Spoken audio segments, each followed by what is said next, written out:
বাংলায় কি বাংলাদেশ মডেল বানানোর চেষ্টা করছে তৃণমূল?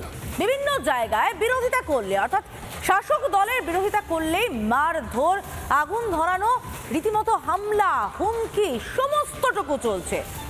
একের পর এক সেই ছবি আপনাদেরকে আমরা দেখিয়ে যাচ্ছি।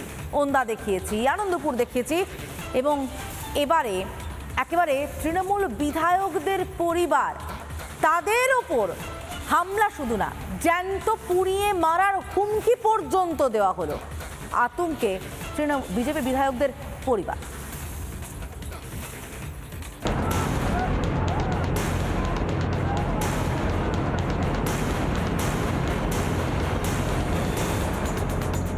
যে জ্বালিয়ে দে, গাড়িতে আগুন ধরিয়ে দে, জ্বালিয়ে দে, এই কথাটা শুনে তো মানে ভীষণভাবে ভয় পেয়ে গেছি আমি। বাংলাতেও বাংলাদেশ মডেল, জ্যান্ত পুড়িয়ে দেওয়ার ষড়যন্ত্র। মঙ্গলবার দুই বিজেপি বিধায়ক স্বপন মজুমদার এবং অশোক কীর্তনিয়ার পরিবার আক্রান্ত হয়েছে। হামলা হয়েছে গাড়িতে, সেই গাড়ি তো রীতিমতো পুড়িয়ে দেওয়ার পরিকল্পনা ছিল। এমনভাবে ধাক্কা ধাক্কা দিচ্ছিল, ওরা পাশেই ছিল একটা গর্ত, বড় গর্ত ছিল, মানে ওই গর্তের ভেতরে ঠেলে দেবে এরকমই একটা পরিস্থিতি ছিল। যে জ্বালিয়ে দে, গাড়িতে আগুন ধরিয়ে দে, জ্বালিয়ে দে, এই কথাটা শুনে তো মানে ভীষণভাবে ভয় পেয়ে গেছি আমি। শুধু বনগা নয়, বাংলাদেশ মডেল এখন জেলায় জেলায়।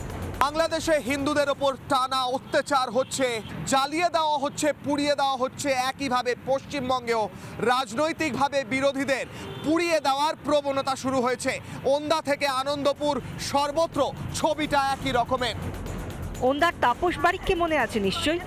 মনে আছে স্রেফ বিজেপি করার অপরাধে তার সঙ্গে কি করা হয়েছিল? বিজনে আজকা এসে শিকল দিয়ে বেলুন দিয়ে আগুন ধরে দিয়ে চলে গেল। দোকানটা ভাঙচুর করি। আর কি হয়েছিল? আর দোকান যাচ্ছিল, আমাদের ঘরে যাচ্ছিল, পুড়ে গেছে। গ্রামবাসীর সহায়তায় আমরা কোনো রকম করে তিনজন মিলে বেঁচেছি, নালে আজকে জীবন্ত লাশ হয়ে আমরা বেরাতাম আজকে। এ তো গেল বাঁকুড়ার কথা। কলকাতা সংলগ্ন আনন্দপুর, সেখানকার বিজেপি কর্মী রাজেশ মণ্ডলের দোকানে হামলা করেছে তৃণমূলের পোষা গুন্ডারা, পুড়িয়েও দিয়েছে বাইক। আমরা আনন্দপুর থানায় যখন আমরা কমপ্লেন করেছিলাম, তখন যদি সেইভাবে কাজ করতো, তো করিনি। দুদিন হয়ে গেছিলো, 6 তারিখ হয়ে গেছে, 4 তারিখ থেকে 6 তারিখ হয়ে গেছে, সেইভাবে কিছু করিনি। দুষ্কৃতীরা আরও সাহস পেয়ে গত 6 তারিখ ফের আমার গাড়িটা জ্বালিয়ে দেয়। সেই একই ছক ছিল বিজেপি বিধায়কদের পরিবারের জন্য। জ্যান্ত জ্বালিয়ে দেওয়া, বাড়িঘর পুড়িয়ে দেওয়া, এ ধরনের ষড়যন্ত্র তো বাংলাদেশে ঘটেছে। হিন্দু হওয়ার অপরাধে ইউনুস জামানায় জ্যান্ত পোড়ানো হয়েছিল দীপু দাসকে।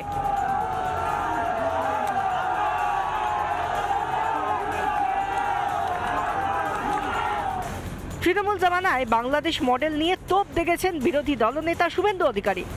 এই রাজ্যকে বাংলাদেশ বানাতে চায়, গ্রেটার বাংলাদেশ। মুসলিম লীগের যে কাজগুলো ছিল, এই কাজগুলো মুখ্যমন্ত্রী করতে চায়। কারণ ভোট যত বাড়বে, যত বাংলাদেশ থেকে মুসলমান রোহিঙ্গা ঢুকবে, তত তার ভোট ব্যাংক বাড়বে এবং তিনি যোগ বিয়োগের হিসাবে জিতে যাবেন। কখনো বাড়ি জ্বলছে বিরোধীদের, কখনো রুজি রুটি কেড়ে নেওয়া হচ্ছে। এ কোন আগুন নিয়ে খেলা করছে তৃণমূল সরকার? বাংলাকে কি বাংলাদেশ বানানোর ছক মাননীয়ার? রিপাবলিক বাংলা।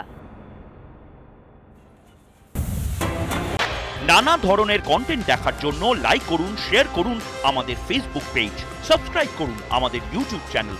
পাশাপাশি অন্যান্য ব্রেকিং নিউজের জন্য অবশ্যই চোখ রাখুন রিপাবলিক বাংলায়।